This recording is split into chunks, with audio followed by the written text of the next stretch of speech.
Hello friends, welcome to the class. നമ്മൾ നോക്കാൻ പോകുന്നത് 7ാം ക്ലാസ്സിൻ്റെ ഇംഗ്ലീഷാണ്. The story of my life. ഈ ഒരു പാഠഭാഗത്തിൻ്റെ ക്വസ്റ്റ്യൻ ആൻസേഴ്സും ആക്ടിവിറ്റീസുമാണ് ഈ വീഡിയോയിൽ ഞാൻ കവർ ചെയ്യുന്നത്. Okay, the story of my life ആരുടെ കഥയാണ്? ഹെലൻ കെല്ലറിൻ്റെ ഓട്ടോബയോഗ്രഫിയാണ്. ആദ്യത്തെ ചോദ്യം നോക്കാം. How did Helen get her name? ഹെലന് എങ്ങനെയാണ് ആ പേര് കിട്ടിയത്? Helen's father suggested Mildred Campbell at first, but he forgot the name on the way to the church. When the church minister asked him for the name, he said Helen Adams. അല്ലേ, ഹെലൻ്റെ father വേറൊരു പേരാണ് അവൾക്ക് ഇടണമെന്ന് വിചാരിച്ചത്, അല്ലേ? മൈൽഡ്രഡ് Campbell എന്നാണ് ആ പേര് ഇടണമെന്ന് വിചാരിച്ചത്. പക്ഷേ ചർച്ചിലേക്ക് പോകും വഴി അദ്ദേഹം ആ പേര് പെട്ടെന്ന് മറന്നുപോയി. ആ ചർച്ച് മിനിസ്റ്റർ ചോദിച്ചപ്പോൾ അദ്ദേഹം എന്ത് പറഞ്ഞു? ഹെലൻ ആഡംസ് എന്നാണ് പേര് എന്ന് പറഞ്ഞു. അങ്ങനെയാണ് ഹെലൻ കെല്ലറിന് ഹെലൻ എന്നുള്ള പേര് കിട്ടിയത്. ഓക്കെ, അടുത്ത ചോദ്യം. When does Helen say she showed many signs of an eager self asserting disposition? Helen എന്തുകൊണ്ടാണ് പറയുന്നത് അവൾ പല സൈൻസും കാണിച്ചിരുന്നു, അല്ലേ? തന്നെത്താനെ പല കാര്യങ്ങളും ചെയ്യാനും മനസ്സിലാക്കിയെടുക്കാനും ശ്രമിച്ചിരുന്നു എന്ന് അവൾ പറയുന്നത് എന്തുകൊണ്ടാണ്?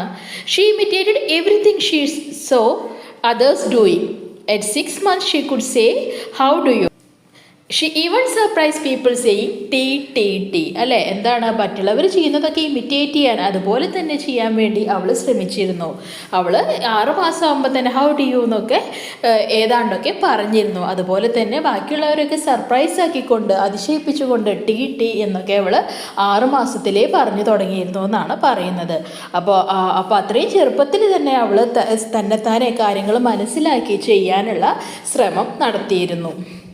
ഇനി സി ക്വസ്റ്റ്യൻ എന്താണ്? Why didn't Helen's happy days last long? എന്തുകൊണ്ടാണ് പറയുന്നത് ഹെലൻ്റെ ജീവിതത്തിലെ ആ സന്തോഷം നിറഞ്ഞ ദിവസങ്ങൾ അധികം നീണ്ടു നിന്നില്ല എന്ന്?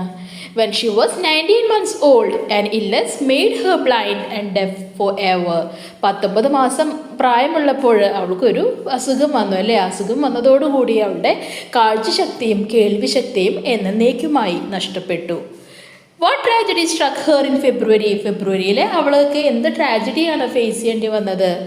And illness in February made her completely blind and deaf. ഫെബ്രുവരിയിൽ അവൾക്കൊരു അസുഖം ബാധിച്ചു. അസുഖം ബാധിച്ചതോടെ അവൾക്ക് പൂർണ്ണമായി അവളുടെ കാഴ്ചശക്തിയും കേൾവിശക്തിയും നഷ്ടപ്പെട്ടു. അപ്പോൾ അതാണ് അവളുടെ ജീവിതത്തിലുണ്ടായ ആ ട്രാജഡി, ദുരന്തം. അടുത്ത ചോദ്യം. Why were the first 19 months of Helen Keller's life different? എന്തുകൊണ്ടാണ് ആദ്യത്തെ 19 മാസം ഹെലൻ കെല്ലറിൻ്റെ ലൈഫിൽ വ്യത്യസ്തമായിരുന്നു എന്ന് പറയുന്നത്? ആൻസർ നോക്കാം. She had eyesight and hearing then. She could see sights, hear sounds and interact with people. An illness at 19 months took away her sight and hearing. എന്താണ് 19 മാസം പ്രായമുള്ളതിന് മുമ്പ് അവൾക്ക് കേൾവിശക്തിയും കാഴ്ചശക്തിയും ഉണ്ടായിരുന്നു. അവൾക്ക് എല്ലാതും കാണാനും കേൾക്കാനും കഴിയുമായിരുന്നു, ആൾക്കാരുമായി ഇൻട്രാക്ട് ചെയ്യാനും കഴിയുമായിരുന്നു. പക്ഷേ 19 മാസത്തിൽ അവൾക്കൊരു അസുഖം ബാധിച്ചതിൽ പിന്നെയാണ് അവളുടെ ജീവിതം മാറിമറിഞ്ഞത്. അവളുടെ കാഴ്ചശക്തിയും കേൾവിശക്തിയും ആ ഒരു അസുഖത്തോടു കൂടി നഷ്ടപ്പെട്ടത്. ഓക്കെ, ഹെലൻ കെല്ലറിൻ്റെ ലൈഫിൽ നടന്ന കുറച്ച് കാര്യങ്ങൾ ശരിയായ ഓർഡറിലല്ല കൊടുത്തിട്ടുള്ളത്. അപ്പം അത് ശരിയായ ഓർഡറിൽ എഴുതാനാണ് നിങ്ങളോട് പറയുന്നത്. Helen was the first baby in the family. ആ വീട്ടിലെ ആദ്യത്തെ കുട്ടി ഹെലൻ ആയിരുന്നു. There was a heated discussion on naming the baby. അതുകൊണ്ട് തന്നെ അവൾക്ക് എന്ത് പേരിടണം എന്നുള്ളത് വലിയൊരു ഡിസ്കഷന് ഇടയായി. Mildred Campbell was the first name suggested for the baby. First name suggest ചെയ്തിട്ടുള്ളത് മൈൽഡ്രഡ് ക്യാമ്പൽ എന്നായിരുന്നു. പിന്നെ Helen learn the word water in early months. Water എന്നുള്ളൊരു വേർഡ് അവൾ ആദ്യം തന്നെ തീരെ ചെറുതിൽ തന്നെ പഠിച്ചിരുന്നു. Helen started walking the day she became a year old. 1 വയസ്സ് പ്രായമായ ആ ദിവസം തന്നെ അവൾ നടന്നു തുടങ്ങിയിരുന്നു. ലാസ്റ്റ് എന്താ പറയുന്നത്? ഹെലൻ ഫെൽ ഇൽ, അല്ലേ? ഹെലന് വയ്യാതായി. ഓക്കെ, അപ്പോൾ ആ പറഞ്ഞ കാര്യങ്ങൾ ഈ ഒരു ബോക്സിലേക്ക് എടുത്തെഴുതുക. അടുത്ത് വരുന്ന എന്താണ്? Choose another suitable title from the option given below for the passage. You may also give one of your own. നിങ്ങൾക്ക് ഇഷ്ടപ്പെട്ട ഒരു ടൈറ്റിൽ ഈ ഓപ്ഷനിൽ നിന്ന് തിരഞ്ഞെടുക്കുക. നിങ്ങൾക്ക് ഇഷ്ടമുള്ള ഒരു പാസേജ്, ഒരു ടൈറ്റിൽ വേണമെങ്കിൽ കൊടുക്കുകയും ചെയ്യാം. ലൈഫ് ആഫ്റ്റർ ദി ട്രാജഡി അങ്ങനെ വേണമെങ്കിൽ നിങ്ങൾക്ക് ഒരു പേര് കൊടുക്കാം, കേട്ടോ. ഇനി some seasons are mentioned in the passage. ഈ പാസേജിൽ ചില സീസൺസിനെ പറ്റി പറയുന്നുണ്ട്, കാലാവസ്ഥ, ഋതുക്കളെ പറ്റി പറയുന്നുണ്ട്, അല്ലേ? Write the names and features in the column given below. Okay, അപ്പോൾ ഏതൊക്കെയാണ് 4 സീസൺസ് ഉള്ളത്? സമ്മർ ഉണ്ട്, സ്പ്രിംഗ് ഉണ്ട്, സമ്മർ ഉണ്ട്, വിൻ്റർ ഉണ്ട്, ഓട്ടം ഉണ്ട്.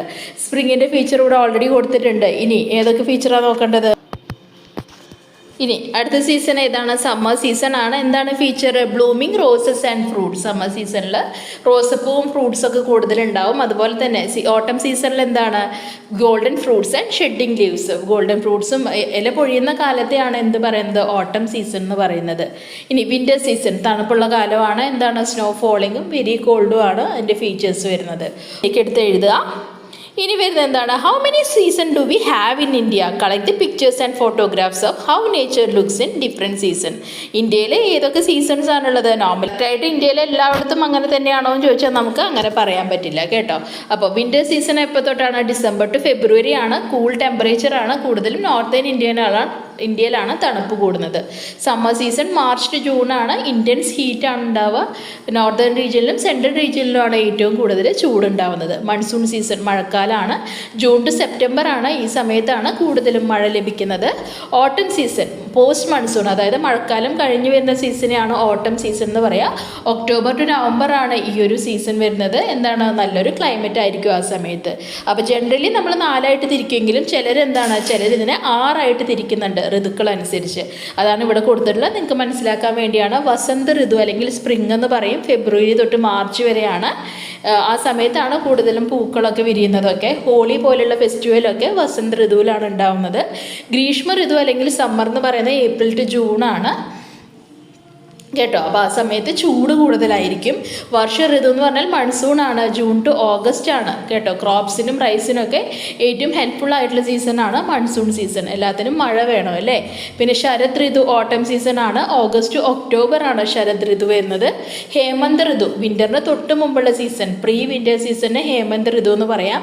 ഒക്ടോബർ ടു ഡിസംബർ ആണ് വരുന്നത്. ശിശിർ ഋതു അല്ലെങ്കിൽ വിൻ്റർ സീസൺ എന്ന് പറയുന്നത് ഡിസംബർ ടു ഫെബ്രുവരി ആണ്. അപ്പോൾ ജനറലി 4ആയിട്ടാണ് പറയുന്നതെങ്കിലും ഇന്ത്യയിൽ നമുക്ക് ആ സീസണ് ഋതുക്കളായിട്ട് 6ആയിട്ട് തിരിക്കുന്നുണ്ട്. കുറച്ച് പിക്ചേഴ്സ് കൂടി നമുക്ക് നോക്കാം. ഈ കാണുന്ന ഫോട്ടോഗ്രാഫ്സ് ഒക്കെ പല സീസണിനെയും നമ്മുടെ കേരളത്തിലും ഇന്ത്യയിലും പല ഭാഗത്തെ പല സീസണിനെയും കാണിക്കുന്ന പിക്ചേഴ്സാണ് കേട്ടോ.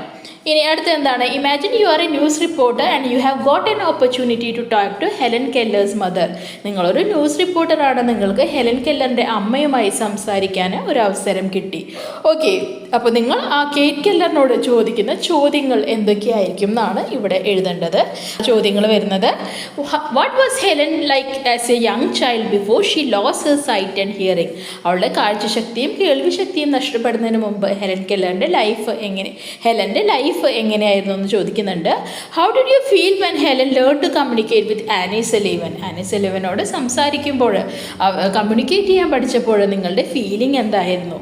പിന്നെ what was the most challenging part of supporting Helen's journey? ഹെലൻ്റെ ഈ ഒരു ജീവിതത്തിൽ നിങ്ങൾ സപ്പോർട്ട് ചെയ്യുന്നതിൻ്റെ ഏറ്റവും ചലഞ്ചിങ് ആയിട്ട് നിങ്ങൾക്ക് തോന്നിയ സമയം ഏതാണ്? What's one of the proudest moment you had as Helen's mother? ഹെലൻ്റെ അമ്മയായിട്ടുള്ള ഏറ്റവും പ്രൗഡായിട്ടുള്ള മൊമെൻ്റ് ഏതാണെന്ന് ചോദിക്കുന്നുണ്ട്. How did Helen story impact your life as a parent? ഹെലൻ്റെ സ്റ്റോറി നിങ്ങളുടെ ഒരു പാരൻ്റ് എന്ന നിലയിൽ നിങ്ങളെ ഓക്കെ. അപ്പോൾ ഇത്രയാണ് ഈ ഒരു പാഠഭാഗത്തിലെ ക്വസ്റ്റ്യൻ ആൻസേഴ്സും ആക്ടിവിറ്റീസും വരുന്നത്. ക്ലാസ് മനസ്സിലായി എന്ന് വിശ്വസിക്കുന്നു. ഇഷ്ടപ്പെട്ടാൽ ലൈക്ക് ചെയ്യുക, സബ്സ്ക്രൈബ് ചെയ്യുക. തീർച്ചയായും നിങ്ങളുടെ ഫ്രണ്ട്സിനും കൂടി ഒന്ന് ഷെയർ ചെയ്ത് കൊടുക്കൂ. താങ്ക്